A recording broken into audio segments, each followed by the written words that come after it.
100.000 pessoas sem nada para comer, 1 milhão classificadas à beira da fome e outras 5 milhões vivendo em estado de insegurança alimentar. São números aterrorizantes de um país que tem menos de 6 anos. E são números oficiais, fazem parte de um relatório da Organização das Nações Unidas. Estamos falando do Sudão do Sul. É mais um país da África onde a população passa por uma onda de fome e morte. A tragédia no continente é o tema de hoje no Direito Sem Fronteiras. O Sudão do Sul foi criado em 2005 e desde 2011 se tornou um país independente, depois da separação dos vizinhos ao norte. O caos que aflige os sul-sudaneses é provocado tragicamente por guerras. Os conflitos armados existiam antes mesmo da divisão do país. 98,8% da população votaram pela separação com esperança de paz. Mas estavam errados. Demarcações das fronteiras viraram novas razões para se chegar às armas. Motivo: o petróleo. Nenhum dos dois países quer perder a fonte de renda.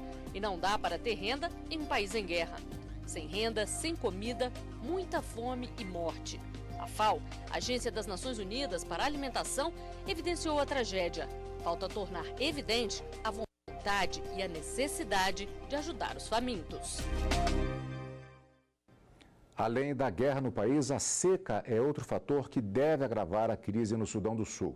Lá, a temporada sem chuvas chega em julho. E aí, o número de pessoas que sofrem de insegurança alimentar deve pular de 5 milhões para 5 milhões e meio de pessoas.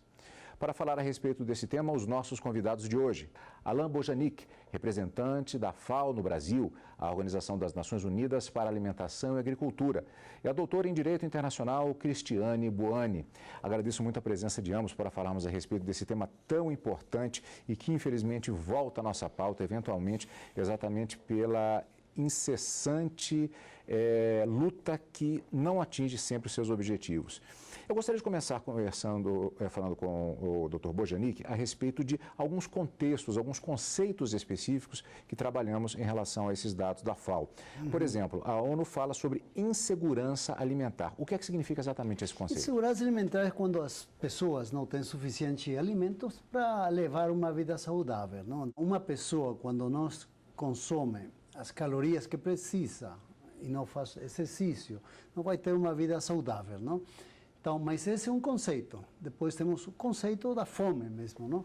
E para essas questões de crise, como está se vivendo no Sudão do Sul, temos uma escala, não? Que chama de IPC, que justamente é para medir o nível de severidade. Então, lá em Sudão do Sul, tem mais de 100.000 pessoas numa situação que se chama de nível 5 do IPC, que é catástrofe. Tem crianças morrendo, tem uma situação de mais de 30% da população em má nutrição, condições deploráveis, não? E tem mais de 50% em insegurança alimentar. Então, são dois conceitos parecidos, mas cada um reflete realidades diferentes, né?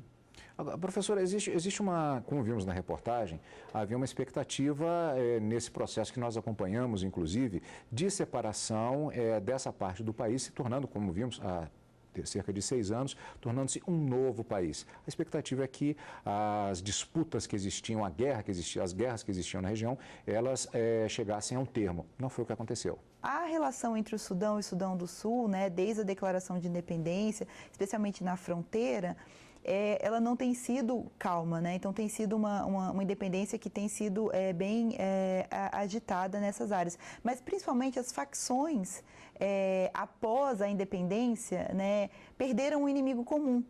E isso facilitou para que a fragmentação do Estado fosse ainda maior. Então, o movimento para a libertação do Sudão do Sul, que era uma coisa muito mais homogênea antes da independência, após a independência se fragmentou, várias facções foram criadas e ainda eles não conseguiram se tornar um Estado e nem estabelecer o mínimo, né, uma ordem jurídica legal, uma Constituição, né, e qualquer outro componente de um Estado democrático. A FAO ela fez um mapeamento também em relação à situação econômica do país, que na verdade é bastante rico em petróleo, mas as informações que existem são no sentido de que esse petróleo não está sendo extraído, ainda ele tinha saída pelo norte, exatamente pelo Sudão, hoje o Sudão, e aqui agora é o país que fica, o componente fica ao norte do país. Essa saída foi fechada. Isso, claro, contribui para essa situação. Isso, é a tormenta perfeita, não? Porque de um lado tem uma crise econômica, não estão conseguindo, mesmo que tem petróleo e boas quantidades de petróleo, acho que ainda tem até mais petróleo que o Sudão do Norte, né? Mas tudo está no subsolo, não? Então, tem uma crise econômica, não? Tem uma inflação de mais de 800%, então não tem renda, não tem fontes de emprego, não? E além disso, tem o problema das facções, não? Da guerra entre facções, tem um problema político, não? Realmente de governabilidade, de governança, não tem capacidade para se governar, e tem o problema da seca no sul. Não? Então, tem todas as condições para ter essa catástrofe, mais de 60% da população não está comendo bem, está com fome, está em uma situação não só de insegurança alimentar, mas também nessa situação catastrófica que está se vivendo, com pessoas morrendo de fome, né? No que temos acompanhado em relação a diversas situações, particularmente também, por exemplo, no Oriente Médio, existe sempre uma referência histórica à situação que data já dos séculos anteriores, na verdade, praticamente desde o século XVI, século XV, mas passando particularmente pelo século XIX, adentrando ao século XX, com o chamado neocolonialismo. Ou seja, a atribuição das raízes dessas situações ainda ao processo de colonização europeu e, particularmente, da redivisão dos Estados nacionais naquela região. Essa situação, pergunto novamente, essa pergunta já foi feita antes em outras situações, passa pela questão dessas facções que existem na região em função de uma divisão mal feita que teria sido realizada com suas raízes já nessa situação do colonialismo europeu. Esse argumento, ele ainda é muito presente? Faça a pergunta aos dois. Vamos começar com a professora. Justificar a crise humanitária no desenvolvimento histórico, eu acho que se torna uma resposta muito fácil, né? E eu acho que muitos estados africanos continuam, né, às vezes, justificando abuso, agressão de direitos humanos, completo desrespeito às normas internacionais por meio, né, dessa justificativa de formalização do processo do Estado. Eu acho que tem as suas raízes, sim, que a gente não pode negar. Eu acho que o contorno e o desenho que o território africano recebeu, a divisão, foram necessários anos e anos de ajuste e muitos dos conflitos continuam sendo também referentes a esse período. Agora, eu acho que, da mesma forma, a gente já tem novos elementos que permitiriam tanto, né, a evolução do próprio direito internacional, a evolução das Nações Unidas, a evolução mesmo dos próprios conceitos de formação do Estado, da capacidade do Estado, dos seus elementos de organização territorial, organização de ordem jurídica. Então, a gente tem Estado que tem evoluído na África para uma melhor organização do seu território, mas que, acima de tudo, a capacidade mesmo de proteger os seus cidadãos, não só no conflito e a paz, mas também de situações de fome, como essa que a gente percebe, realmente escassez completa, né, de qualquer meio de sobrevivência adequado, né, e com toda a questão ainda de respeito aos direitos humanos básicos, né, da população. Doutor Bojanic. Na mesma veia, não? Com certeza o problema é muito mais complexo que atribuir à questão colonial.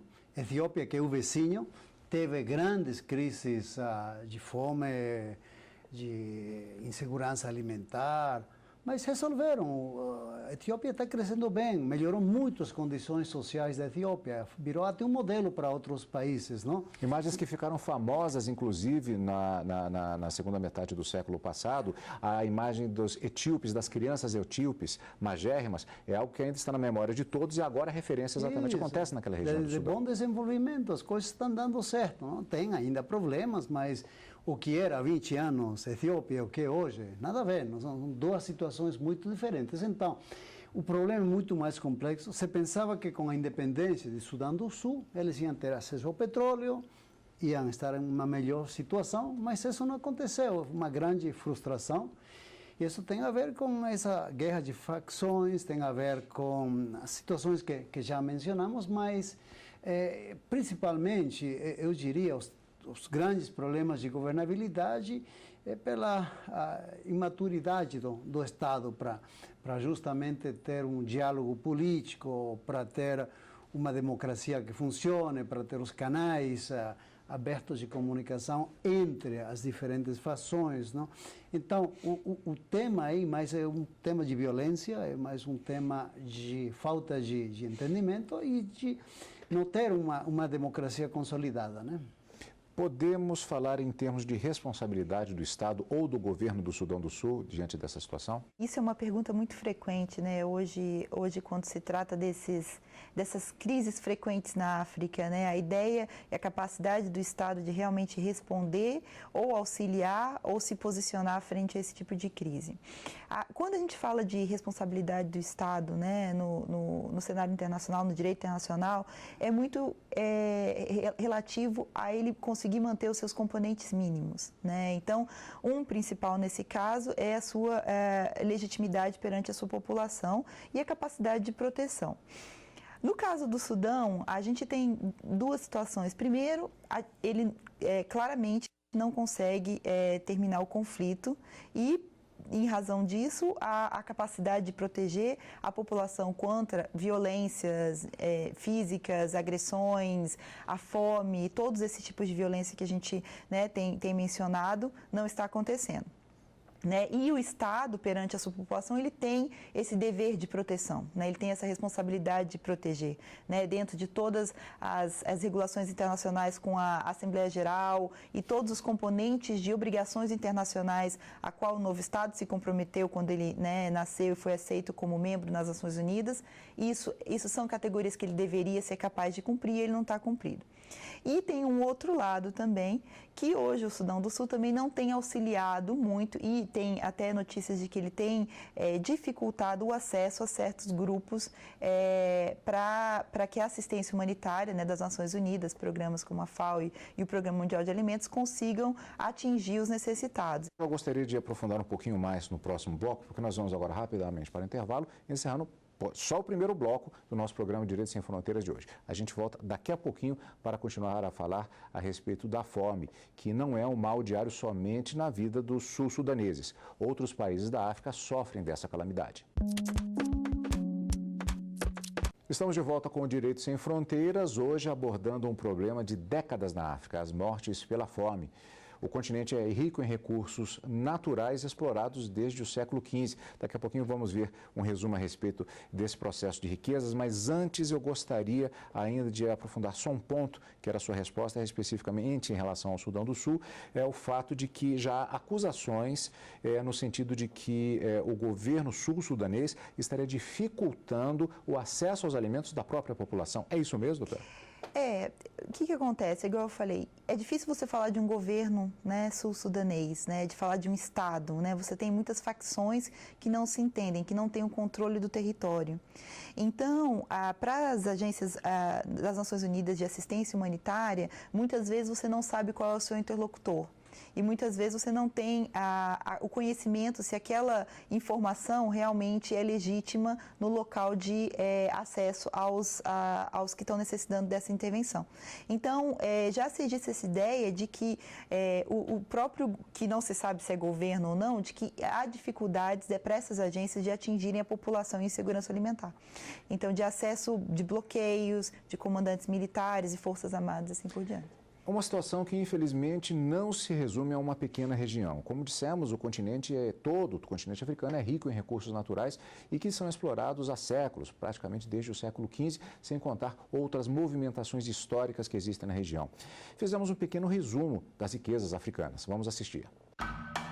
Quando vemos imagens que vêm da África, pensamos se tratar de um continente muito pobre. E é mesmo, mas não por falta de recursos naturais. Mais da metade do ouro do planeta sai da África. Além disso, 2/3 dos diamantes e 75% do cobalto, muito usado em diversas indústrias, como a de tintas, por exemplo. Há ainda grande exploração de bauxita, matéria-prima do alumínio, de petróleo, gás natural e carvão mineral. Países como Marrocos, Níger e Suazilândia destacam-se na produção de urânio, mineral radioativo. E ainda existem as florestas tropicais africanas, que abrigam uma enorme diversidade animal e vegetal. Por si só, são atrativos naturais para uma crescente busca por turismo ecológico. Ou seja, na verdade, um continente que ele é caracterizado exatamente pela grande quantidade de riquezas naturais. Parece um contrassenso. Na verdade, como já se falou a respeito da maldição do petróleo, países muito ricos em petróleo que, na verdade, têm índices sociais muito baixos. Será que, na verdade, pelo fato de ser um continente rico do ponto de vista natural e a disputa por esses recursos naturais tem um elemento de causa em relação a essa situação que retratamos hoje? Tem países que são pobres em recursos naturais, mas são ricos em termos de renda per capita, em PIB, tudo aquilo por conta da institucionalidade, boas universidades, educação, acesso a benefícios sociais, tudo aquilo, não? Então, o grande problema da África é justamente os temas que têm a ver com essa construção de uma institucionalidade, de ter uma sociedade muito mais justa, tem problemas de inequidade muito fortes. A África é um dos continentes que tem mais inequidade, porque tem muita gente rica também na África e tem pessoas que estão aproveitando esses recursos, estão se beneficiando. Mas, do outro lado, temos esses problemas de fome, temos esses problemas de pessoas com muita pobreza, os indicadores. 1 de cada 4 pessoas na África passa fome, ou está numa situação de insegurança alimentar. Então, a construção da institucionalidade, de promover a participação da sociedade nas decisões e de ter uma sociedade mais justa, eu acho que está ainda mais, explica melhor o problema que só o efeito dos recursos naturais, né? Nós temos uns dados aqui da própria Organização das Nações Unidas chamando a atenção para a atual situação no norte da Nigéria, região mais árida do país, a Somália e também o Iêmen, embora que nesse caso ele não é especificamente na África, mas existe uma relação de influência ali, fica relativamente perto, bastante perto, exatamente. Podemos falar em um problema humanitário mundial? O Dr. Borgenei fica à vontade também para responder. Na verdade, é um problema que o mundo já vem enfrentando desde a descolonização mesmo, igual você tinha mencionado. Eu acho que todo o processo de reconstrução de estados tem sido uma área em que tanto as grandes lideranças mundiais, as Nações Unidas, a gente tem, eu acho que um pouco andado em voltas, né? Assim, toda vez esse problema ele retorna e as soluções elas são diversas, né? Uma coisa que a África, por exemplo, ela não é única. Cada país tem seu contexto muito específico, né? A fome, a insegurança alimentar, o Estado, a formação, a fragilidade institucional. Né? E em específico a África subsaariana, ela tem uma característica, né, de formação, de conflitos, de concentração de renda, de concentração de recursos, que realmente facilita que interesses econômicos, sociais divergentes, né, levam a esse tipo de conflitos e esse tipo de situação. Então tem sido recorrente e tem sido também altos e baixos, né? Então, uma hora que a reconstrução, o Estado pensa que ele já está num processo democrático mais eficiente, você volta a ter outras questões. E, às vezes, muito centralizado, como, por exemplo, né, a Nigéria é sempre muito recorrente no norte da Nigéria, né? A Somália, a mesma coisa, é um tipo de Estado que tem tido esse problema, né? E, às vezes, a gente pode até pensar se é realmente, né, um Estado e a sua capacidade e fragilidade institucional. Parece claro que são problemas diferenciados que se entrelaçam, contribuindo um com o outro, relacionados à violência, à morte, à questão da exploração econômica, à fome e, como vimos também no primeiro bloco, a questão da própria seca que está vindo aí, na perspectiva de piorar ainda mais a situação. Como fica a posição da Organização das Nações Unidas, que inclusive tem diversas agências que tratam desses temas diferentes? Como a Organização das Nações Unidas pode intervir através de problemas diferenciados num quadro tão complexo? A FAO está trabalhando em Sudão do Sul, está trabalhando na Somália, está trabalhando em Iêmen, países que estão fortemente atingidos por situação de catástrofe alimentar, né? E principalmente, importante relevar que nós trabalhamos junto com outras agências compartilhando funções. Por exemplo, o Programa Mundial de Alimentos é a instituição que leva os alimentos para distribuir alimentos para essas pessoas que estão nos campamentos, nessas situações de extrema vulnerabilidade.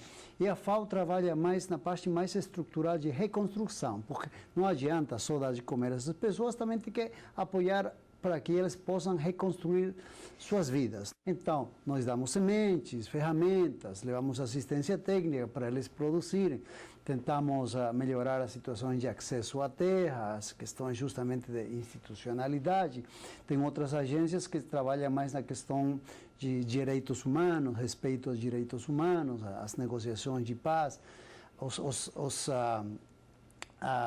exércitos das Nações Unidas, os cascos azuis, os capacetes azuis, eles têm a função justamente de preservar vidas, não? De separar as facções que estão em conflito. Então, é um trabalho de muitas agências para justamente pensar nessa reconstituição. Agora bem, no caso de Sudão do Sul, nossas previsões que o problema vai ser para muitos anos, né? Mesmo com todo o apoio. O conflito é tão grande, a situação é tão séria, falamos de mais da metade da população com fome, não, nessa situação de crise, que vai demorar muitos anos para pacificar, vai demorar muitos anos para voltar a produzir, para voltar a crescer a economia, para controlar a inflação, para justamente mitigar os efeitos da seca e outros efeitos. Então, não é um problema para um ano, 2 anos. No mínimo, vão permanecer essas condições por muitos anos lá em Sudão do Sul, na Somália, no Iêmen. Existe uma questão diplomática que tem que ser sanada em relação à relação das agências com esses países? Aqui eu pergunto, por exemplo, em relação à questão da soberania. Um país, um Estado Nacional, ele tem de reivindicar uma ação de alguma das agências ou havendo uma constatação de que há uma situação, digamos assim, de emergência, pode haver uma iniciativa externa em relação a esses países? A declaração que aconteceu agora no dia 20 de fevereiro, sobre a declaração de fome do Estado do Sudão do Sul, ela foi feita em conjunto do próprio Estado reconhecendo, junto com as agências das Nações Unidas, que reconheceram, né, nos relatórios que isso estava acontecendo. Então, normalmente, esse tipo de ação, quando o Estado ele assume e requer o apoio, né, ele é uma situação menos controversa, em que normalmente as agências já se dispõem, né, lançam a emergência, no caso, o Programa Mundial de Alimentos, a FAO, para apoiar nas áreas específicas de maior severidade, né? No caso, hoje, atualmente, o que eles chamam de Unity State, que é onde as 100 mil pessoas estão realmente já morrendo e que foi responsável pela declaração. O que pode acontecer, e aí já tem tido, que é uma atuação separada, é a atuação da Missão das Nações Unidas de Peacekeeping, né, de manutenção da paz. E aí, esse tipo de atuação, normalmente, é onde você verifica se há qualquer violação de direitos humanos ou qualquer atuação que não seja de acordo com as normas internacionais do Estado. Então, pode vir, no caso do Sudão do Sul específico, está muito mais indo na direção de uma atuação conjunta e solicitada pelo Estado para atuar numa situação de insegurança alimentar severa, né? Para encerrarmos, ponto que já foi abordado desde o primeiro bloco, a questão da seca que vem por aí. Se apresenta como um desastre anunciado. Já há alguma perspectiva de providências em relação a esse ponto específico?